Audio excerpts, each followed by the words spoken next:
स्वागत है आप सभी का आपके अपने लिख पढ़ यूट्यूब चैनल में। आज हम लोग बीपीएससी के करंट अफेयर्स के क्वेश्चंस को थोड़ा रिव्यू करेंगे। दरअसल सबसे ज़्यादा जो बात है, जो सबसे ज़्यादा चर्चाएं हो रही है वो बीपीएससी के करंट अफेयर्स के क्वेश्चंस के बारे में हो रही है। स्टूडेंट्स का कहना है कि करंट अफेयर्स अब बहुत ज़्यादा करंट नहीं पूछा जा रहा है, बल्कि कहीं स्टैटिक पोर्शन से भी क्वेश्चन उठा के पूछ दिए जा रहे हैं। मतलब 2023 हो 2022 हो, यहाँ से भी क्वेश्चन आ जा रहे हैं। मतलब अगर आपको करंट करना है तो पिछला 4-5 साल पढ़ लीजिए। वो ज़माना गया कि आप 1 साल पढ़ के करंट का क्वेश्चंस क्रैक कर लोगे। यहाँ पे क्वेश्चंस को हम लोगों ने सोचा कि करंट का ही खाली रिव्यू करते हैं, एक बार देखते हैं कहाँ से क्वेश्चंस आया, और साथ साथ आपके साथ भी एक डिस्कशन हो जाएगा। तो यूएनडीपी के मानव विकास सूचकांक से, मतलब यूएनडीपी से एक क्वेश्चन है, ठीक है ना। यूएनडीपी से एक क्वेश्चन है। यूएनडीपी से एक्चुअली 2 क्वेश्चन है बीपीएससी में पूछा गया। एक आपका लाइफ एक्सपेक्टेंसी वाला है, यहाँ पे जो दिखा गया है भारत में जीवन प्रत्याशा 1990 में 58.6 वर्ष थी, तो 2023 में कितनी हो गई, तो ये तो 72 वर्ष इसका आंसर होगा। तो 2023 का पूछ रहा है, ठीक है ना। यहाँ पे आप देख सकते हो कि यूएनडीपी का मानव विकास सूचकांक में जो लाइफ एक्सपेक्टेंसी रेट है इंडिया का, वो आपका 2023 का पूछा जा रहा है। तो करंट अफेयर्स आप देख सकते हो कि करंट अफेयर्स कितना डीप, कितना थॉरो और कहाँ से पूछा जा रहा है। उसके बाद ये फरवरी 2025 AI एक्शन समिट चलिए, तो ठीक है, लेटेस्ट है। तो ये तो आपका पेरिस में हुआ था। यहाँ पे एक और क्वेश्चन है कि निम्नलिखित में से किस व्यक्ति या संगठन को 2024 का रेमन मैग्सेसे पुरस्कार प्राप्त हुआ था। 2024 का रेमन मैग्सेसे पुरस्कार पूछा जा रहा है, और यहाँ पे इसका उत्तर होगा उपयुक्त में से एक से अधिक, क्योंकि इन तीनों को जो ऑप्शंस में थे, इन तीनों को रेमन मैग्सेसे अवार्ड से सम्मानित किया गया था। तो ये इसका आंसर होगा। तो डिस्गाइज करने वाले क्वेश्चन भी बहुत थे, और बहुत सारे क्वेश्चंस का तो आंसर उपयुक्त में एक से अधिक होने वाला था, क्योंकि ऐसा ऑप्शन ही में कन्फ्यूज़न था, ऐसा ऑप्शन में ही आपको फंसाया गया था। कहीं कहीं पे स्टेटमेंट वाले क्वेश्चंस जो थे बहुत लंबे लंबे थे, बहुत टाइम टेकिंग वाले क्वेश्चंस भी थे।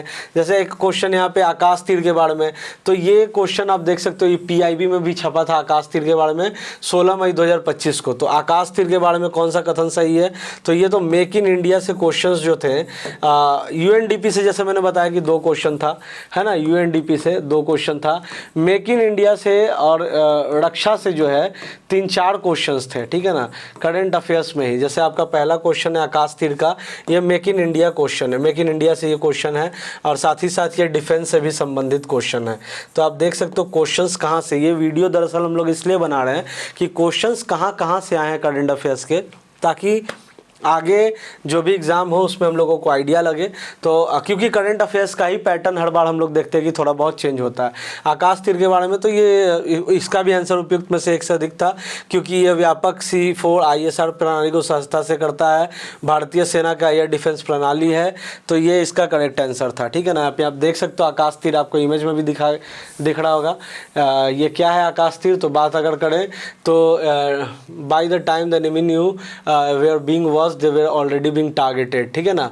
तो ये आपका इंडियन एयर डिफेंस है, और इसको हम लोग stop the barrage of missiles and drones on the night of May. ये आपका जो पाकिस्तान के साथ जो भी वॉर लाइक सिचुएशन था, उसमें इसका बहुत अहम योगदान था। तो ये अभी जो इंडिया पाकिस्तान कन्फ्लिक्ट है उससे भी क्वेश्चन बना था, ठीक है ना। करंट अफेयर्स में इंडिया पाकिस्तान कन्फ्लिक्ट से, जैसे एक इंडस वाटर ट्रीटी वाला जो क्वेश्चन था, ये भी आपका इंडिया पाकिस्तान कन्फ्लिक्ट से ही क्वेश्चन था। आकाश तीर के बारे में अगर जिक्र हो रहा है तो ये भी अभी जो ऑपरेशन सिंदूर में भी आकाश तीर का जो है ये देखने को मिला था। और उसके बाद आइए 96वें अकादमी पुरस्कार 2024 में एम्मा स्टोन को किस फिल्म में मुख्य भूमिका के लिए ऑस्कर मिला। तो ये आप 2024 का क्वेश्चन आप देख सकते हो, ये पुअर थिंग्स मूवी था। किस गुजराती मूवी ने 70वीं राष्ट्रीय फिल्म पुरस्कार में राष्ट्रीय सामाजिक और पर्यावरणीय मूल्यों को बढ़ावा देने के लिए सर्वश्रेष्ठ, तो ये तो कक्षा एक्सप्रेस था। मूवीज से 2 क्वेश्चन था आपका। बुकर प्राइज से हर बार क्वेश्चन पूछा जाता है, तो वो तो कॉमन था, वो आगे देखेंगे हम लोग।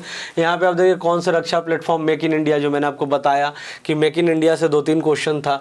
तो ये F-35 का जिक्र तो हुआ, क्योंकि ये केरल में एक आपका US का यूएस का जो स्टेल्थ मतलब जिसको कहते हैं हम लोग जासूसी वाला जो ये विमान होता है वो फंस गया था।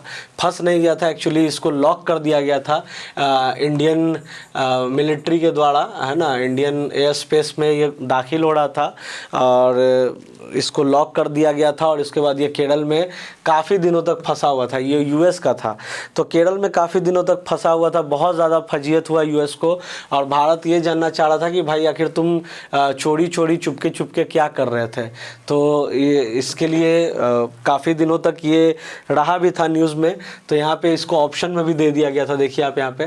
तो यहाँ पे कौन से रक्षा प्लेटफॉर्म मेक इन इंडिया, तो यहाँ पे make in India MBT Arjun tank, है ना, ATAGS। तो इसमें भी उपयुक्त में से एक से अधिक। तो ये देखिएगा इस बार उपयुक्त में से एक से अधिक बहुत सारे क्वेश्चंस का करेक्ट आंसर बना है। कौन सा होलोकॉस्ट, ये सब तो आपका इंपॉर्टेंट डेट एंड इवेंट्स थे। आप जैसे देखिए बानू मुश्ताक बुकर प्राइज़, बुकर से मैंने बताया था कि बुक्स वगैरह से, बुक्स एंड ऑथर्स से भी क्वेश्चंस बनते हैं, एक दो क्वेश्चन हर बार देखने को मिलते हैं। ये देखो ये इंडिया पाकिस्तान कन्फ्लिक्ट का है ना, इंडिया पाकिस्तान का जो अभी कन्फ्लिक्ट चल रहा था उससे ऑपरेशन सिंदूर के दौरान जो चल रहा था उससे संबंधित क्वेश्चन था कि सिंधु जल संधि के अनुसार 3 पूर्वी नदियों को भारत को आवंटित की गई, निम्नलिखित में से कौन सी इसमें शामिल नहीं है, झेलम नहीं थी, है ना। क्वेश्चंस कहाँ से आया वो हम लोग यहाँ पे डिस्कस कर रहे हैं। कौन सी वस्तु अप्रैल सितंबर 2024-25 के दौरान भारत के निर्यात की शीर्ष 10 प्रमुख वस्तुओं में से नहीं है ना। तो वो तो बासमती चावल था जो नहीं था। वन स्थिति रिपोर्ट ये हमेशा आता है ना, फॉरेस्ट रिपोर्ट से क्वेश्चंस हमेशा हम लोग देखते हैं बीपीएससी में पूछता है। 2-3 क्वेश्चन तो फॉरेस्ट रिपोर्ट से पूछता ही। अभी रिसेंट का फॉरेस्ट रिपोर्ट कौन सा, तो 2023 का है, तो इसके अनुसार आपसे पूछा गया है, क्वेश्चन है। तो फॉरेस्ट रिपोर्ट से भी क्वेश्चन आया है। यूएनडीपी से मैंने कहा था 2 क्वेश्चन, एक क्वेश्चन यहाँ पे आप देख सकते हो, एक था आपका लाइफ एक्सपेक्टेंसी वाला क्वेश्चन और एक है यहाँ पे आपका यूएनडीपी द्वारा विकसित क्षमता गरीबी माप CPM के बारे में निम्नलिखित में से कौन सा कथन सही। स्टेटमेंट वाले क्वेश्चंस थे यूएनडीपी से। 2023 से भी क्वेश्चंस ज़्यादा देखने को मिले हैं करंट अफेयर्स में।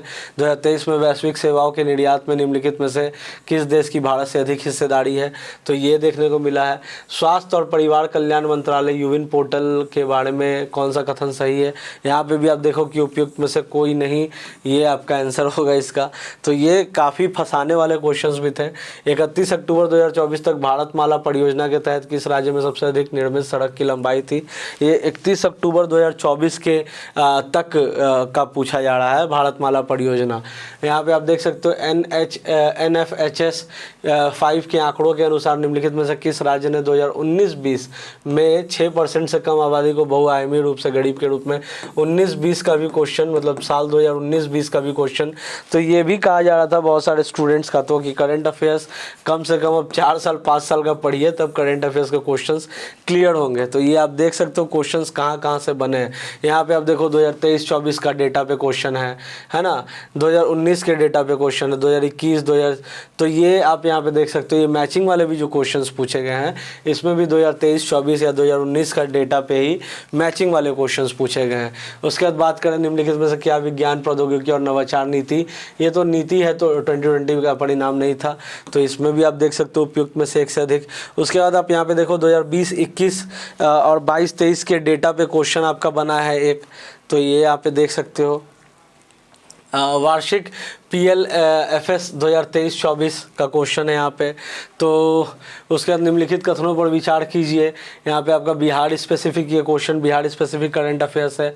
2023-24 PLF से एक और क्वेश्चन बना है। उसके बाद बिहार स्टार्टअप योजना से क्वेश्चन बना है 2022 का। तो ये हम लोगों ने यहाँ पे देखा कि मैक्सिमम जो क्वेश्चंस थे 2022-23 है ना, जो भी डेटा वाले क्वेश्चंस थे, मतलब 2022 से लेके अभी आपका 25 करंट तक का क्वेश्चंस करंट अफेयर्स में पूछा गया है। यूएनडीपी से आपने देखा कि 2 क्वेश्चंस पूछा गया है। उसके बाद हम लोगों ने देखा बुकर प्राइज से जो हर साल क्वेश्चन आता है वो तो आया हुआ था। उसके बाद हम लोगों ने देखा मूवीज़ है ना, एंटरटेनमेंट से क्वेश्चंस जो था का जो बनता है वो भी बना था इस बार। और उसके अलावा जो अभी रिसेंट जो ऑपरेशन सिंदूर के दौरान इंडिया पाकिस्तान कन्फ्लिक्ट चल रहा था उससे क्वेश्चन बना है। और उसके अलावा अगर हम लोग बात करें तो मेक इन इंडिया और इंडियन डिफेंस से क्वेश्चन बना है इस बार करंट अफेयर्स में। तो ये सम ऑफ द इम्पॉर्टेंट टॉपिक्स था। मेक इन इंडिया से क्वेश्चन बना है और इंडियन डिफेंस से क्वेश्चन बना है। तो ये बहुत इम्पॉर्टेंट था आगामी परीक्षाओं की तैयारी के लिए। तो यहाँ पे हम लोग देख सकते हैं कि सूचकांक से अगर बात की जाए तो ये UNDP बुकर प्राइज़ से भी क्वेश्चन पूछा गया है, अवार्ड से क्वेश्चन पूछा गया है। इंडिया पाकिस्तान का जो भी रिसेंटली कन्फ्लिक्ट चल रहा है मेंस में भी ये पूछा जा सकता है, इंडिया पाकिस्तान के कन्फ्लिक्ट से संबंधित क्वेश्चन। मेक इन इंडिया से क्वेश्चन बना है, इंडियन डिफेंस से क्वेश्चन बना। तो ये बहुत इंपॉर्टेंट है जानना, क्योंकि करंट अफेयर्स हर बार थोड़ा सा जो है चौंकाता है कैंडिडेट्स को कि कहाँ से कब क्वेश्चन कहाँ से बन जाए कोई नहीं जानता है। ठीक है, तो करंट अफेयर्स तो एकदम थोड़ो पढ़ने का अब तो फैक्चुअल का ज़माना ही गया कि हाँ वन लाइनर अगर हम लोग करंट अफेयर्स पढ़ लेते हैं, वन लाइनर करंट अफेयर्स तो हम लोगों का काम हो जाएगा, वैसा कुछ नहीं होने वाला है। करंट अफेयर्स भी अब हम लोग को थोड़ो पढ़ना होगा, और एकदम रिसेंट का भी नहीं, 1 साल का भी करंट अफेयर्स से काम नहीं चलने वाला है। करंट अफेयर्स कम से कम पे आपको मैंने दिखाया कि कहाँ कहाँ से क्वेश्चंस बने हैं, तो उसी आधार पर करंट अफेयर्स भी पढ़ने का है। तो thanks for watching this video, और अगर कंटेंट अच्छा लगा हो तो लाइक कीजिए। Thank you.